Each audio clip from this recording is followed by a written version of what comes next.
பிரியமானவர்களே, இயேசு கிறிஸ்துவின் இணையற்ற நாமத்தில் உங்களை வாழ்த்துகிறேன். இந்த மன்னாற்றுடைய இந்த டெய்லி பாட்காஸ்டை கேட்கிற உங்கள் ஒவ்வொருவரையும் கர்த்தர் ஆசீர்வதிப்பாராக. எசேக்கியேல் 21வது அதிகாரம் 6வது வசனம் இப்படியாய் கூறுகிறது: ஆதலால் மனுபுத்திரனே, உன் இடுப்பு நொறுங்கும்படி பெருமூச்சு விடு, அவர்கள் கண்களுக்கு முன்பாக மனங்கசந்து பெருமூச்சு விடு என்பதாக. பெருமூச்சின் ஜெபம், குரோனிங் பிரேயர் என்ற தலைப்பின் கீழ் இன்றைய மன்னாவை தியானிக்கப் போகிறோம்.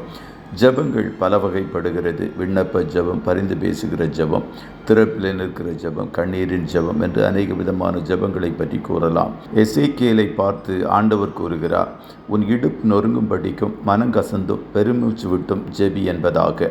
அதற்கு காரணம் என்னவென்றால், இஸ்ரவேல் ஜனங்களுடைய பாவத்து நிமித்தம் அவர்களுக்கு விரோதமாக துர்ச்செய்தி வருகிறது என்று ஆண்டவர் கூறினார். பாபிலோனியர்கள் யூதாவின் ஜனங்களுக்கு விரோதமாக சுமார் 18 வருட இடைவெளியில் 3 முறை யுத்தத்திற்கு வந்தார்கள். முதல் முறை வந்த வேளையில் தானியேல் அவனுடைய நண்பர்கள் மற்ற யூத ஜனங்களில் பலரை சிறைபிடித்து கொண்டு போனார்கள். 8 வருடங்கள் கழிந்து மீண்டும் வந்து எசேக்கியேல் மற்றும் பலரை சிறைபிடித்து கொண்டு போனார்கள். அதிலிருந்து சுமார் 10 வருடங்கள் கழிந்து 3வது முறை பாபிலோனியர்கள் வந்த வேளையில் எருசலேம் முழுவதும் அவர்களுடைய கையில் விழுந்தது. 3வது அழிவு வருவதற்கு முன்பு எசேக்கியேல் கேபா நதி அண்டையில் சிறைப்பட்டவர்கள் நடுவில் காணப்பட்ட போது கர்த்தருடைய கரம் அவன் மேல் அமர்ந்தது.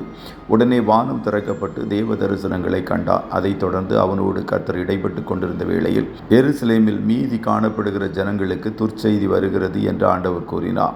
ஆகையால் மனுபுத்திரனே, நீ ஓலமிட்டு அலறு, பட்டயம் என் ஜனத்தின் மேல் வரும், அது இஸ்ரவேல் பிரபுக்கள் எல்லார் மேலும் வரும், அது நிமித்தம் என் ஜனத்திற்குள்ளே திகில் உண்டாயிருக்கும். ஆகையால் உன் விலாவிலே அடித்துக்கொள் என்று கர்த்தர் கூறியதை எசேக்கியேல் 21:12 வாசிக்க முடிகிறது.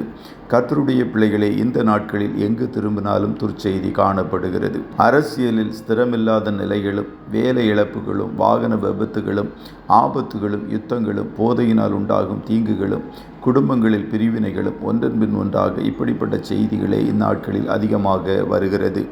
ஆகையால் பெருமூச்சு விட்டு அழுது ஜெபிக்கும்படிக்கு கர்த்தர் உங்களை அழைக்கிறார். இடுப்பு நொறுங்கியும் மனங்கசந்தும் பெருமூச்சு விட்டும் ஜெபிக்கிற பாரமுள்ள ஜனங்களை கர்த்தருடைய கண்கள் தேடுகிறது. இந்நாட்களில் ஜெப குறைவு எங்கும் காணப்படுகிறது. சபைகளில் ஜெப கூட்டங்கள் குறைந்தும் ஜெப கூட்டங்களில் விசுவாசிகளுடைய எண்ணிக்கை குறைந்தும் காணப்படுகிறது. விருந்து வைபவங்கள், கேளிக்கைகள் என்றால் எல்லாரும் கலந்து கொள்ளுவார்கள்.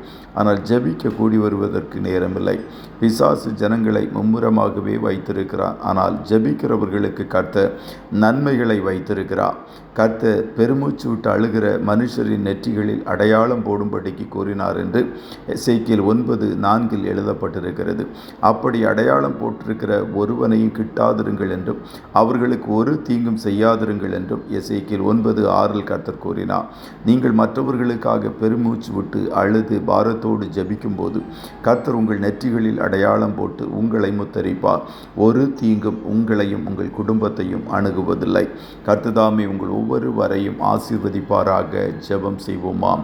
நல்ல தகப்பனே, உம்மை நன்றியோடு துதிக்கிறேன். இந்த மன்னாற்றுடைய டெய்லி பாட்காஸ்டை கேட்கிற உம்முடைய பிள்ளைகள் ஒவ்வொருவரையும் கர்த்ததாமே ஆசீர்வதிப்பீராக. அப்பா, எங்கள் இடுப்பு நொறுங்கி பெருமூச்சு விட்டு பாரத்தோடு ஜெபிக்கிற ஒரு ஜெப ஆவியினால் எங்கள் ஒவ்வொருவரையும் இந்த நாட்களில் கர்த்தர் நீர் நிரப்புவீராக. எங்களுடைய மீறுதல்களும் அக்கிரமங்களுமே உம்முடைய முகத்தை எங்களுக்கு மறைகிறது என்று வேதம் சொல்லுகிறதே.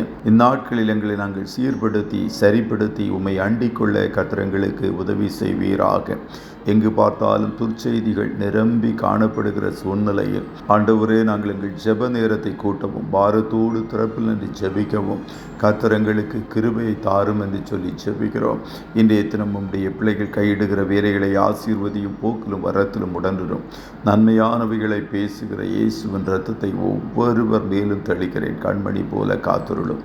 இயேசுவின் மூலம் ஜெபிக்கிறோம் பிதாவே. ஆமென்.